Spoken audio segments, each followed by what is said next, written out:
बिस्मिल्लाहिर्रहमानिर्रहीम। मैं हूं ताहिर ढिंडसा और आप देख रहे हैं ST TV। दुनिया में पेट्रोलियम प्राइसेस का बड़ा क्राइसिस आया हुआ है। Obviously 20% of all petroleum supplies come from gulf, जहाँ पे मसला बना हुआ है। कुछ शिप गुजरने दे रहे हैं, कुछ नहीं गुजरने दे रहे। और ये 20% वो है जिसके ऊपर लोगों की कुछ की बड़ी डिपेंडेंस भी है, क्योंकि जो लाइट ऑयल है उसको यूज़ करते हैं। सल्फ़र कंटेंट वाला जो वेनेजुएला का वो उसका मसाइल है रिफ़ाइनिंग के भी, तो इस पे 20% से ज़्यादा डिपेंडेंस भी है। और फिर गैस तो आती कतर से है, क्योंकि रूस की गैस की तो पाइपलाइनें अभी पूरी तरह रिपेयर ही नहीं हुई जो यूरोप जाती थी, जिस पे 35% थी। तो ये एक बड़ा इशू है। बट जो एनर्जी में स्टॉक्स ख़रीद रहे हैं वो मुझे पता लगा था कि उनकी बड़ी चांदी हुई हुई है। वो स्टॉक्स उनके जो ख़रीद के रख रहे हैं वो बड़ा अच्छा परफॉर्म करेंगे। तो जिस वक्त आम पब्लिक के लिए मसाइल बहुत ज़्यादा हैं, उस वक्त जो श्रीव्ड बिजनेसमैन हैं उनके लिए ये एक अच्छी मोमेंट भी हो सकता है।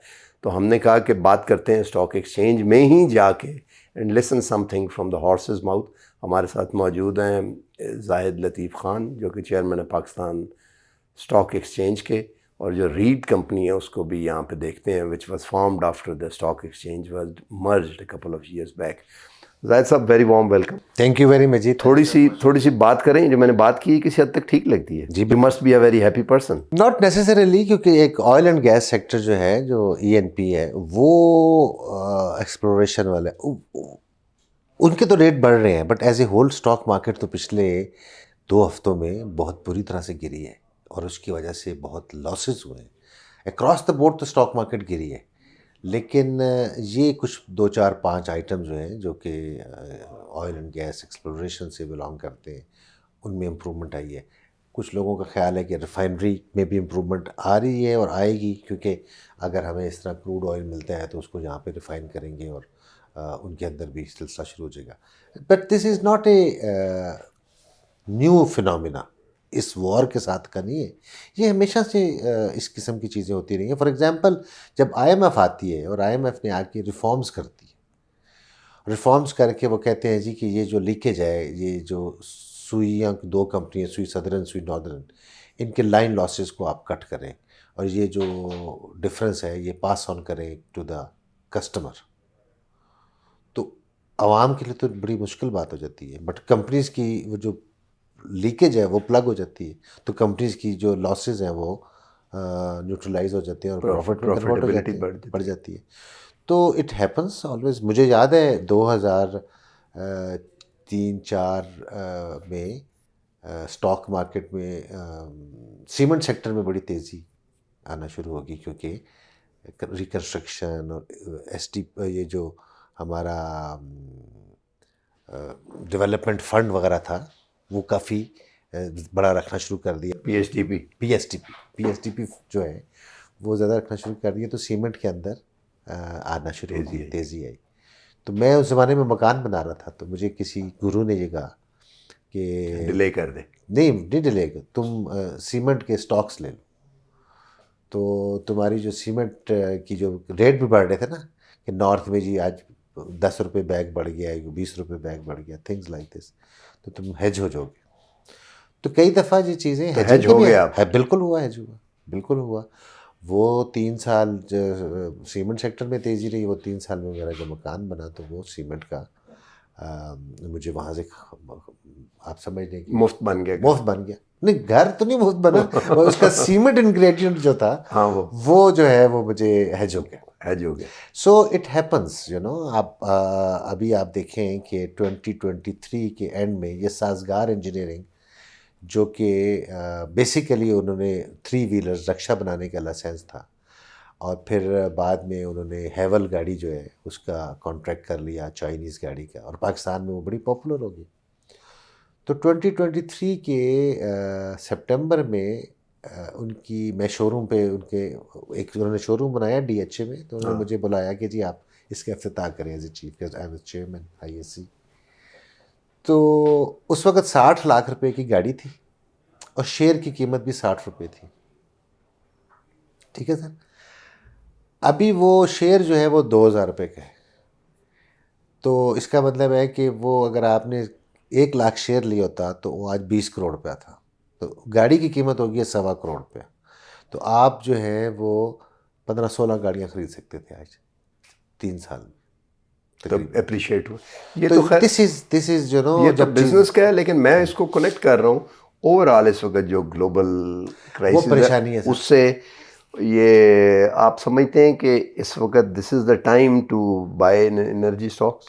देखिए, आपने चूंकि पहला क्वेश्चन तो किया था इन पर्टिकुलर एनर्जी स्टॉक्स के हवाले से, तो वो तो मैंने उसका वो टेक्निकली उसका जवाब दे दिया। बट एज ए होल देखें तो ये वॉर वाली सिचुएशन जो है it is very very critical, पूरी की पूरी दुनिया की इकॉनमीज़ को हिलाती है। पर्टिकुलर 5-7 कंपनियों के शेयर बढ़ना शुरू हो जाएं, और वो भी कितने, पाकिस्तान में 5-6 लाख इन्वेस्टर्स हैं, तो उनमें से कितने होंगे जिनके पास ये वाले शेयर्स होंगे, तो वो तो बड़ा मिनिमल सा उसका है। बट एज ए होल जो इन्फ्लेशन बढ़ने के खदशात हैं, वो तो बढ़ेगी। बढ़ेगी। और उसके अलावा जो अब वर्क फ्रॉम होम वाली बात भी आ गई है, फ्राइडे को गवर्नमेंट ने कह दिया जी 4 डेज ए वीक काम करना शुरू कर दें, तो ये प्रोडक्टिविटी में भी नुकसान होगा। ठीक है, एक इन्फ्लेशन का अलग नुकसान है, प्रोडक्टिविटी का अलग नुकसान है। फूड प्राइसेस बढ़ना शुरू हो जाएंगी, क्योंकि ऑयल प्राइसेस के साथ ट्रांसपोर्टेशन का बड़ा ताल्लुक है, जाहिर है। ठीक है ना सर। तो ये जो मामलात हैं ये एक बड़े कम्बरसम हैं, और इसके लिए हमारी ख्वाहिश है, कोशिश है, दुआ है कि ये वॉर वाली सिचुएशन जल्द से जल्द ख़त्म हो, चीज़ें इम्प्रूव साइड पे। ये अभी जो प्राइसेस बढ़ी हैं हमारी 55 रुपये, तो ये स्टॉक जो है ये तो ये भी हैज ही गवर्नमेंट ने किया अपने आप को, या कुछ और था? मेरा ख्याल है कि गवर्नमेंट ने एकदम थोड़ा सा हेज किया है। शायद गवर्नमेंट ने ये भी देखा है कि IMF के जो टारगेट्स थे FPR वाले वो पूरे नहीं हुए, तो ये एक मौका है, पैनिक सिचुएशन है, तो उन्होंने ज़्यादा बढ़ा के थोड़ा सा अपने आप को कुशन उन्होंने। इसका क्या क्वांटम है आप समझते हैं? मुझे इसकी एग्जैक्ट फिगर्स नहीं पता। एक आपको पता है अभी सोशल मीडिया की वजह से इतनी कंस्पिरेसी थ्योरी और इतनी फेक न्यूज़ आना शुरू हो गई है कि टाइम ही नहीं मिलता कि उसको कैसे वेरीफाई करें। मतलब एक थ्योरी ये थी कि जी OMCs को जो है विंडफॉल प्रॉफिट होगी, एक थ्योरी ये थी कि गवर्नमेंट की जेब में विंडफॉल पैसे चले। दोनों को हुआ होगा, दोनों को हुआ होगा। अब किसकी क्या परसेंटेज है, किसका क्या क्वांटम है, इसके लिए तो बड़ा उसके रिसर्च करने की ज़रूरत है। बट एनीवेज ये है कि रिस्पॉन्सिबल गवर्नमेंट्स जो हैं वो डिस्पाइट ऑल चैलेंजेस वो ऐसा नहीं करते कि वो आवाम के ऊपर वो अपना बोझ डाल दें। अच्छा ये बताएं कि वेरी स्पेसिफिक आप मुझे पता है कि it's very I am taking you to territory which is not charted. आप कोई स्क्रिप्ट सजेस्ट करेंगे कि ये ख़रीदो वो ख़रीदो, कि नहीं करेंगे? मेरा नहीं ख्याल sir, as a stock broker मेरी रिस्पॉन्सिबिलिटी है कि मैं ऐसा ना करूं, लेकिन बेसिकली नहीं, जो आप खुद खरीदेंगे वही बता देंगे। मैं आपको ना पर्टिकुलर स्क्रिप्ट का नाम तो शायद नहीं लूँगा, लेकिन मैं आपको ये बड़ी वजाहत के साथ कहना चाहता हूँ कि मैं तो वैसे भी फाइनेंशियल लिटरेसी के ऊपर बहुत ज़्यादा अपनी कैपेसिटी में काम करता हूँ कि लोगों में अवेयरनेस होनी चाहिए, मुझे पता है कि जी क्या है। तो सिंपल बात यह है कि डिविडेंड वाली कंपनीज और जिनके अंदर अब OGDCL जो है वो हिस्टोरिकली बड़ा डिविडेंड देती है, पाकिस्तान ऑयल फील्ड बड़ा डिविडेंड देती है, मारी बनर्जीज उसका नाम हो गया है, मारी पेट्रोलियम जो था, मारी गैस उसका नाम उसके चेंज होते अभी उन्होंने बड़ी एक महंगी रियल एस्टेट यहाँ पे ख़रीदी थी ऑक्शन में, आपको पता ही है। मारी गैस ने प्लॉट लिया था ना ब्लू एरिया जी, वो उन्होंने लिया माशाल्लाह, कैश रिच कंपनी। उन्होंने अभी मोटरवे के ऊपर एक बहुत बड़ा सेटअप लगा रहे हैं, डाटा सेंटर जो ना उसके लिए, तो दे आर डाइवर्सिफाइड फील्ड्स में आ गए हैं। फिर रिकोडिक वाले मामले में भी उनका काफ़ी ज़्यादा वहाँ पे भी प्रेजेंस होगी। सो इस तरह की चीज़ें हैं जो जिनका प्रेसिडेंस भी ठीक है, हिस्टोरिकली भी डिविडेंड देने वाली कंपनीज हैं, इर्रिस्पेक्टिव के मुल्की हालात, इकॉनमी के हालात, जंगी हालात किस किस्म के हों, वो कंपनीज जो हैं वो चलती रहती हैं। और हम और आजकल जो है उसका प्लस पॉइंट जो हो रहा है, क्योंकि ज़ाहिर बात है ऑयल प्राइसेस बढ़ी हैं, तो उनकी जो प्रोडक्शन है, जो भी सो कॉल्ड प्रोडक्शन है, उसके भी ज़्यादा उनको प्रोसीड्स मिलेंगी और प्रॉफिटेबिलिटी में इजाफा होगा। ठीक हो गया। अच्छा, for the benefit of those who do not understand Urdu, let's talk a few sentences in English as well, because there are certain customers, especially the international one. What do you think about this war crisis, do you think it's a high time?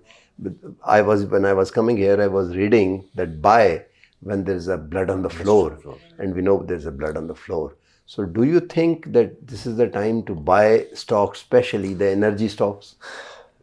Actually, you know, the our stock market has been performing exceptionally well for the last 2.5 years, and when this thing happened on 28th of February, the world over stock markets fell down, but 2 to 3% as a whole. But our market fell down around 7-8%. You know, and next day again it went. Why it went? So much So down. much down was because of the too much leverage was in the market, too much speculation was in the market, because everyone was so bullish about stock market because it was happening for the last 2.5 years.